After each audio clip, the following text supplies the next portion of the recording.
Hey everyone, Mr. Happy here, and we're back to covering Final Fantasy XIV Mobile. It's actually been several weeks since the Chinese beta ended, but there were a ton of things that I just never made content on because it was a busy time, and then I decided to take it a little bit easy in January. However, I'm now going to be scouring YouTube and looking for footage of the things that people probably want to see more of, or maybe just hadn't even thought might be different when it comes to the mobile version. And for this video, we are going to be taking a look at treasure maps. Now, obviously, I didn't get to play the Chinese beta, so none of this footage is mine. This footage actually comes courtesy of a channel that posts stuff from both retail and from the mobile version. I apologize if I'm mispronouncing this. I believe it's FFXIV is the name of the YouTube channel. I'll include a link in the description because they do also occasionally post some stuff for the retail game as well. So, you know, go give them subscriptions, and if they end up covering anything else from mobile or any other showcases when the game actually launches, might be a good channel to keep an eye on. So, treasure maps. This was actually a feature that was originally added in patch 2.1, and it was very, very basic back then. There were a couple of maps as you leveled up, a level 30 map, level 40 map, and a couple of level 50 maps, and it looks like they're largely keeping to that. So no, there's not going to be any treasure dungeons or the roulette wheel, not yet, at the very least. We can fully expect those to be down the line, but just the Realm Reborn didn't have those things, and they haven't decided to make something brand new for that. So, FFXIV, which this will probably be the last time I even attempt the name. I'll just say the player from this point on so I don't butcher it, is showcasing the Borkin Maps in particular, which are the level 50 solo map. However, we actually get a lot of information about the feature from this simple display just by looking at the menus. So like most features in Final Fantasy XIV Mobile, treasure maps actually have their own menu when you pull up all the options on the right-hand side. You know, we're kind of used to just doing everything with text commands in the main game, or maybe having like a couple of things, but you usually just, you know, maybe have the decipher action on your bar and then the dig action on your bar, or maybe you're like me and you just right click the map or type /AC dig whenever you're actually doing it, so you don't need to map those. But here, you press it and it actually pulls up a full-on map menu. Each individual map has its own icon in this screen, which is where you will actually go when you want to decipher any of your maps. Now, the first change that's immediately noticeable is that you can hold more than one map of each kind at a time. So this player, for example, has 2 Borkin maps on them. So the menu actually lists that they have 2 Borkin maps. They also have one of the group map, but we'll get to talking about that in a second. Now, most of the details about the Borkin map, other than the fact that you can hold more than one at a time, are pretty much as you would expect. You know, it is a solo map. It can be gathered by hitting level, 50 nodes. It's dangerous from, level 40 to 50, or you can even purchase them on the market board. Like I said, just kind of standard map stuff. You can also see at the top, and I actually missed this the first time I recorded this video, is that you can obtain 2 maps per day. So instead of the one every, 16 or 18 hours, you can get 2 per daily reset, it seems, at any point. Curious to see how that will work out. I mean, it basically just equates to being twice as much as you would usually get in retail, since very rarely do you actually gather one every 16. It usually ends up feeling like one every 24. So now it's just 2. So maybe that factors into some of the other things that we're going to be pointing out here in a second. Now, one of the major changes is how you actually earn Peiskin maps. Now, Peiskin maps were the original level 50 party maps. Get 4 to 8 people together and go kill like a little mini boss and open the chest. And that's all we had back in A Realm Reborn. However, that was our daily map. That was one of your, daily maps that you can gather. You can gather one map every, 16 hours, 18 hours? I don't even know anymore.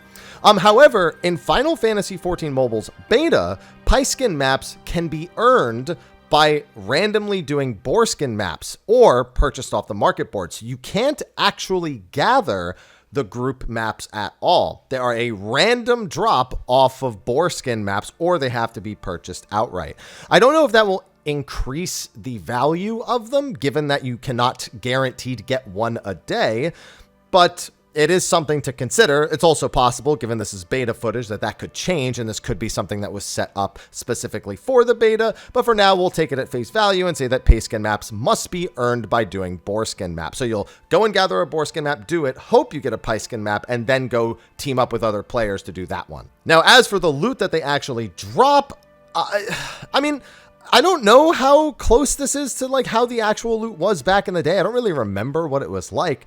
But on the surface, there's not really a whole lot going on here. So Borkin Maps have gil, crafting shards, food, dyes, and Piskin maps as their potential drops. Now, I don't recall there being anything too fancy from those maps back in the day or even now, but even that still seems a little on the underwhelming side. As for Piskin maps, gil shards, food, and dyes are all there, but there's also, instead of another map, there's materia and orchestrion rolls, or at least an orchestrion roll. I don't know if that's just like there's a whole bunch of music or it's just one sheet, because these kind of, the icons kind of just encompass like a general thing. Like, you're not going to guaranteed get fire shards, for example. You could get water shards or wind shards or any of the shards. I don't know what the food ranges are. I don't know what the different dyes are you can get, but that's like the general gist of it. I guess the big question becomes, something that I still need to look for footage on, is the acquisition of materia in Final Fantasy XIV Mobile. If I recall, you can exchange tomestones for materia or one of the other currencies. It was either fate stones or it was tomestones. I'd have to look through all my old menu footage. But materia acquisition seems to largely be done not through spirit bonding and through content. Which is fine. That's really how we do it now. You know, nowadays, a lot of people don't spirit bond for anything except crafting and gathering materia. Yeah, you will rip the stuff out of gear if it's spirit bonded, but you, for the most part, you know, you get it en masse from hunts, and you get, like, you know, daily bonuses from roulettes and a whole bunch of other methods. So it's very rarely just done through spirit bonding. So it looks like they're trying to make materia a little bit more acquirable, which was a concern back in A Realm Reborn, where people would go and make spirit bond parties, and that was a way to make gil, but you then had to like craft all your armor because it would destroy the armor whenever you actually extracted materia from it. So it was a whole huge thing. So they might be trying to make it a little bit simpler here, but again, I also don't remember what the map loot was actually like back in A Realm Reborn. It's just been too many years. I'd have to look back on my footage in order to figure it out. Now, as for actually doing the maps, it's still pretty much the same. You decipher it, you go to the location, and you dig, but the UI for this has changed a little bit going into mobile. Obviously, I already mentioned the actual menu itself where all this information was visible. You can also click on the pop-up on your screen to at least pull up the zone, so if you want to like teleport to it, you can. But there are some differences in terms of tracking down your map location. Now, in retail Final Fantasy XIV, we are shown the map, and we basically just need to figure out where it is by looking at the mini-map. There's resources online that can show you all the potential spots, but you just kind of have to use your eyes. In Final Fantasy XIV Mobile, once you are in the zone that the map actually belongs to, you get a sort of radar at the bottom that will tell you as you are approaching the spot. So there definitely won't be any getting lost when you're on your way to your map location. And even if that weren't the case, in order to actually dig up the treasure map, you need to get a dig icon popping up on your screen. The dig icon alone would have already told you if you were in the right or wrong spot, but it basically just acts as a quest tracker now. So there's no more guessing games when it comes to where your treasure map is actually going to be. Now, one fun detail that I noticed from watching this footage is that it appears sometimes Borkin Maps, at the very least, can spawn multiple chests per map, with each chest having its own monster defending it and its own loot. So we see the Eggplant Knight a couple of times. We see it when he deciphers his first map, and it's actually just one map at the dig spot. At the second time he does one of his Borkin Maps, the first of the two chests is an Eggplant Knight, and the second one has two Guardian Dragons. I don't think that's something that's like, oh, on the second map, it's always going to be Guardian Dragons. I think it just kind of worked out that way. But either way, not like either of them are a particular challenge. The Guardian Dragons kind of funnily spawn like basically on top of each other. I didn't even notice it was two until I kept watching long enough. And yeah, and then you just get the same loot, goes 3 Borkin Maps without getting any Piskin maps. So again, don't really know what to think about that drop rate or the system. That's going to need more data, more experimentation, and we have to see if it even survives into this form going into later iterations of mobile's beta and the eventual release.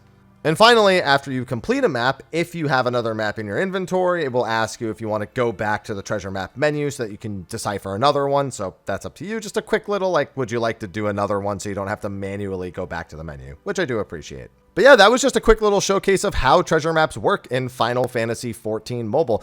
Treasure maps are kind of an overlooked feature in retail even now. A lot of people don't even know the feature exists. So having a menu icon in Final Fantasy XIV Mobile, at the very least, may alert people to the existence of the feature, which may mean that these types of activities are done a lot more in that. So that is something that I genuinely like. Everyone's going to wonder why they have a grayed out option if they don't have it, and that will incentivize them to go unlock it, and thus they will be forced to be notified about it, not just strictly through the fact that a quest exists with the blue quest icon, which is effectively how we have it now. So I do like that. I don't know how I feel about the going from the solo map up to the team map. It's going to really depend on the frequency. Is it like maybe the frequency of how often you can gather a map is a little bit more frequent? What is the drop rate on the pay skin maps?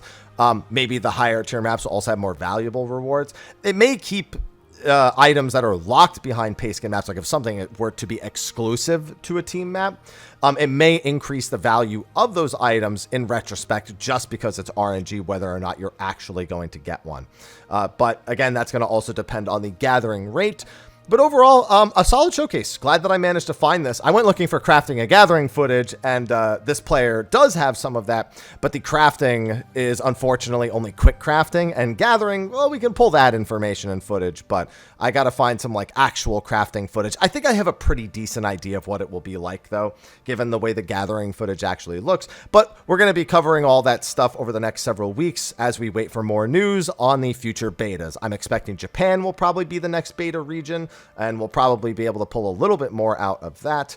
But for now, this is what we got, and this is what I'm reporting on. So thank you for watching this video. Be sure to like and subscribe and stay tuned. I will be doing more coverage on Final Fantasy XIV Mobile, both when it actually releases in North America, in beta, and in its full form, as well as the other regions get access to the beta, and if I think there's anything relevant that we need to touch upon based on feedback or changes they may make in the future. So thank you for watching. I will see all of you in the next one, and until then, take care.